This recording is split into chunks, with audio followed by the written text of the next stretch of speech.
Hello guys and welcome back into a new brand video. In today's tutorial, I'm going to show you how to use email templates in Flow in Salesforce. So make sure to watch the video to the end and follow the simple steps. So first, you need to make sure that you already have email templates in your Salesforce. So you can go to Setup and from there, in the Quick Find section, you can search for email templates. So here we will find all the classic email templates that we have, and now we can start integrate them in Flow. So basically we need to go to the Flow Builder. So we can just go to the flows, and from here we need just to click on a new flow. So from here we can just click from start from scratch, just as a tutorial or an example. So from here we can create a screen flow. We click on create, and now and basically we need just to add an element to our flow builders. So from here we can click on your resource, we can add some resources, or you can simply just click on the add element, this plus sign, and from here we need to search for our email. So there we need just to click on send email, and from here we will find all these configurations.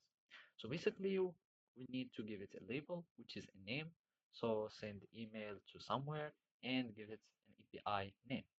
After that, here in the email template ID, you would need to add the templates. So basically, I'm just going to click here and you add, and then we can just get a template ID.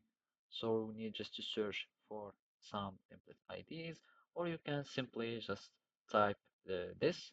So from here, you will need just to use get email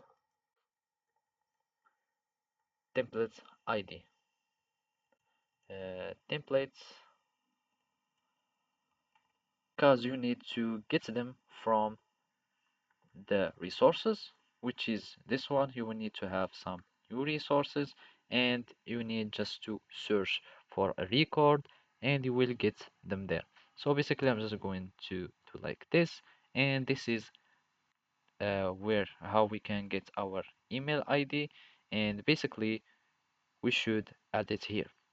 So it seems that there is some typo here, and simply you will need just to add them like that, and you will need just to get this template ID from another element so you can get a record or anything similar to this, and by that you will be able to add your template ID into the send email action.